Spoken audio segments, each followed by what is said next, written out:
Oke, untuk video yang kedua ini Bapak akan mencontohkan ketika masuk ke soal ujian. Bapak ulangi lagi tadi dari awal langkah pertama. Ketika kita masuk ke hotspot, maka akan ada notif seperti ini, atau kalau ada juga yang langsung otomatis muncul tampilan login seperti ini. Kalau muncul notif atau pop-up seperti ini, abaikan saja. Kalian boleh mengklik home atau boleh mengklik checklist atau oke yang ada di sini. Langkah selanjutnya, kalian harus menggunakan browser. Browsernya boleh bebas, mau Chrome, mau UC atau apapun. Contohnya Bapak akan menggunakan Chrome. Nah, yang pertama adalah kalian wajib login dulu. Alamatnya sudah dibahas di video sebelumnya, kesemansabar.net. Ini kalian wajib login menggunakan akun kelas masing-masing dulu. Ini fungsinya adalah untuk menstabilkan jaringan supaya tidak disconnect. Jadi yang pertama, kita login dulu. Misalkan Bapak akan login menggunakan akun Bapak sendiri. Setelah login, maka ini akan otomatis muncul pemilihan server. Sekarang Bapak akan langsung contohkan saja ke server 1. Anggap saja misalkan Bapak ada di ruangan 1 misalnya. Kita klik server 1. Nah, maksud seperti ini. Tadi Bapak sudah mencoba mengaktifkan contoh ujian untuk uji coba. Misalkan Bapak akan masuk seperti ini.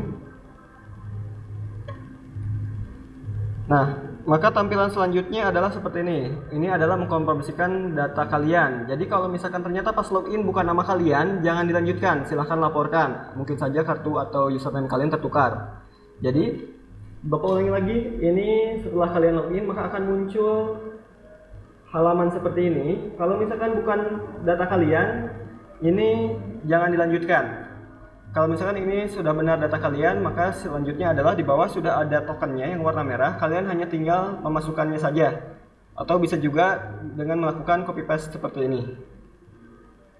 Bisa disalin dan ditempel langsung di sini. Nah, contohnya seperti ini. Misalkan Bapak ini mengaktifkan yang bekas lomba PPKN kemarin. Silahkan dimulai saja. Ketika dimulai, nah, Bapak bilang di video selanjutnya, secepat-cepatnya jaringan wireless tidak akan secepat jaringan kabel. Jadi, soal mungkin akan muncul kisaran 15 sampai 30 detik. Misalkan kita coba saja, misalkan ini Bapak jawab asal-asalan, misalkan ini soal berikutnya. Nah, seperti ini. Ini kalau misalkan lagi lancar, memang cepat. Tapi kalau misalkan ternyata ketika diklik soal berikutnya tidak muncul juga, misalkan blank seperti ini. Misalkan blank seperti ini. Tadi kelebihannya menggunakan browser adalah kalian bisa merefresh. Jadi kalau misalkan terjadi hang, misalkan Bapak ini sudah mengerjakan soal nomor 5, hang, misalkan di sini tidak ada soal, tapi headernya atau waktunya tetap berjalan di sini. Langkah yang harus kalian lakukan ketika lebih dari 1 menit tidak muncul soal juga, kalian silakan refresh aja. Nah, di sini kita lihat ini akan ada nomor 1 lagi. Ini bukan berarti kalian ngulangi jawabnya ke nomor 1 lagi, karena jawaban kalian sudah tersimpan. Bagaimana ngeceknya? Ngeceknya ada di tombol paling kanan di sini disembunyikan. Ada daftar soal. Nah, untuk yang hitam berarti sudah diisi, dan untuk yang putih berarti belum diisi. Jadi jangan khawatir, berapapun kalian sudah mengerjakan soal, misalkan ternyata tiba-tiba ngehang, ini akan tersimpan otomatis. Bapak contohkan, Bapak akan acak. Misalkan Bapak ini udah di posisi nomor 19, kita refresh. Nah, ini bukan berarti kalian mengerjakan lagi dari nomor 1 ya. Kalian hanya tinggal ke daftar soal, tinggal cari mana yang belum diisi. Hanya tinggal seperti itu saja. Nah, jadi mungkin kalau lagi normal kecepatan pembukaan soalnya seperti ini.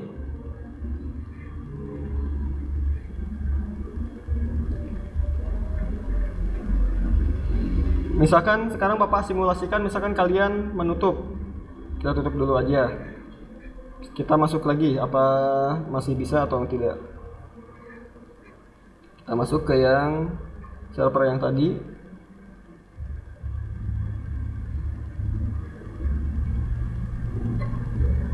Nah, kalau misalkan statusnya seperti ini, terlambat untuk mengikuti ujian, berarti kalian sudah berkali-kali keluar dari aplikasinya. Berarti memang sudah tidak bisa melakukan perpanjangan waktu. Untuk waktu login Bapak sesuaikan dengan jadwal. Jadi kalau misalkan di jadwal kalian dari jam 9 sampai jam 11, berarti terakhir login adalah jam 11. Jadi meskipun di waktu pengerjaan masih banyak, tapi kalau kalian misalkan keluar dari aplikasi dan login lagi lebih dari lewat dari jam 11, maka statusnya akan seperti itu ya. Berarti kalian sudah tidak bisa melanjutkan ujian lagi. Jadi Bapak ulangi lagi, kalau misalkan sudah muncul soal ujian atau sudah di tampilan ujiannya, lebih baik fokus saja mengerjakan. Jadi jangan mencoba-coba untuk keluar dari aplikasi, kecuali kalau misalkan ternyata ada trouble atau ada error, nanti akan Bapak bantu tangani ya, seperti itu. Jadi ini contoh kasusnya. Kalau misalkan kalian keluar berkali-kali sampai batas waktu yang ditentukan,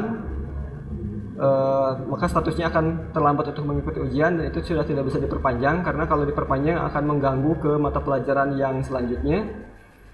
Dan juga tadi Bapak ulangi lagi, kalau misalkan kalian ternyata pas mau login lagi, misalkan batas loginnya masih bisa nih, kalian misalkan Bapak setting terakhir login misalkan jam 11, tapi kalian misalkan ada yang keluar misalkan karena gangguan harus login lagi, ternyata di atas sini ada muncul Anda sudah login di tempat lain. Nah, jangan panik, kalian silahkan laporkan saja pada pengawas, biar nanti pengawas yang melaporkan kepada Bapak ya. Jadi kalian nggak usah capek-capek, nggak usah jauh-jauh pergi ke Labcom. Jadi silahkan laporkan saja pada pengawas, nanti biar Bapak bukakan kunci berdasarkan laporan dari pengawas, seperti itu.